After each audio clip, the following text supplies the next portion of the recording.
So as a society, we're actually really fascinated by sex. But as headache and migraine sufferers, sex is actually one of the areas that can really suffer because you're in chronic pain all the time. So as I said, it's one of the areas that can get neglected. So that's actually what we're talking about today. Can sex actually be a positive in regards to headaches and migraines? What are some of the things that you can do to help in regards to this area? And what are some things that you may or may not know that can help boost this area? Hi, I'm Dr. Beth, an osteopath here at Melbourne Headache Solutions, and that's what we're talking about today. We're talking about all things related to sex in regards to your headaches and migraines. So for some people, this can be a really touchy topic because, as I said, as a society, we're really fascinated by sex. But when it comes time for sex when it's not going so well or there are problems in this area, we tend to clam up. We don't talk about it so much. But that's why we're talking about it today, in a really safe place where we can talk about it, we can open up with others like ourselves who might be suffering the same issue so that we can get to the bottom of it and we can actually get hopefully a resolution to it and find a solution to it and find a better answer. So we're going to talk about three things in particular today, three really important things in regards to sex and headaches and migraines. So there is actually a type of headache that you can get in sex. So it's actually called a sexual headache, and it's more prevalent in men than it is in women, although women can get it. And it actually happens predominantly around orgasm.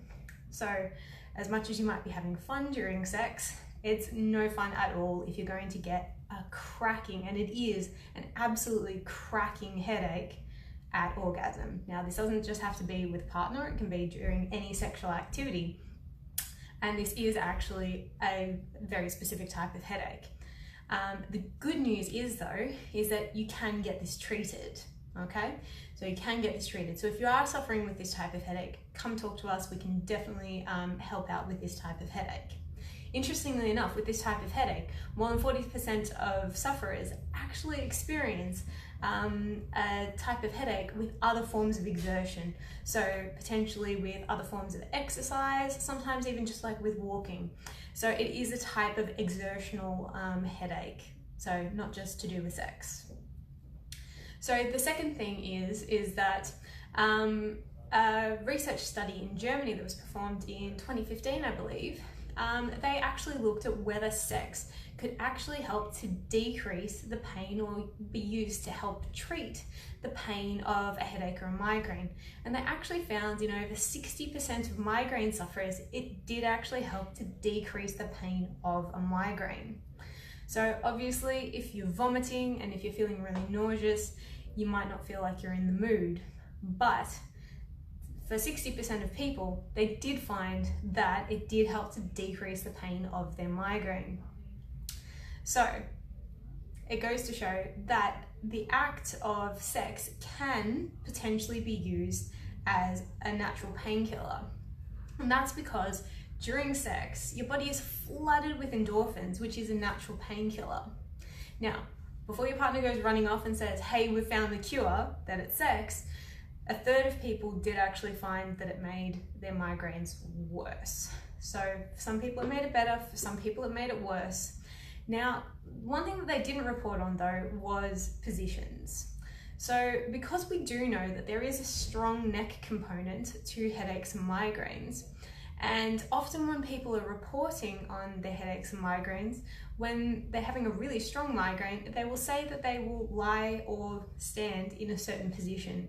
So they will either say, look, I lie on my preferred side because it makes my migraine better, or I'll lie on the other side, or I'll lie on my back, or so forth and so on.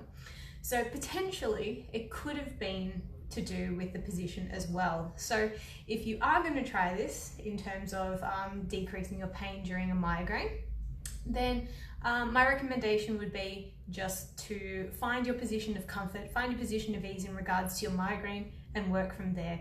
And hopefully you would be one of the people that would fall into the 60% rather than the 30%. Now, one of the other really important points is that some of the preventative medications that you might be on in regards to your headaches and migraines, they've actually been shown for more than 50% of people, around 50% of people, that they can actually decrease your sexual functioning, okay? So that can happen. So if you're noticing that this is a problem, like any side effect of any medication, then just talk to your doctor about it if you're noticing that it's a significant problem, okay? So you know that you don't have to live with this, you know that you don't have to suffer with this, okay? Just go and talk to your doctor, and there are always other alternatives that you can be put on, that you can try, and you can always come and speak to us, come get treatment with us, but there are always other things that you can try, because as we know, medications do have different side effects and they affect different people in different ways, okay? So those are the three things, the three major ways in which sex can affect headaches and migraines. So hopefully you found this interesting, you found it useful. If you have, please like, share, comments, and share it with other people, because they are most likely having the same issues or the same thoughts that you are. So hopefully they'd find it helpful as well. Thanks guys, I'll catch you next time.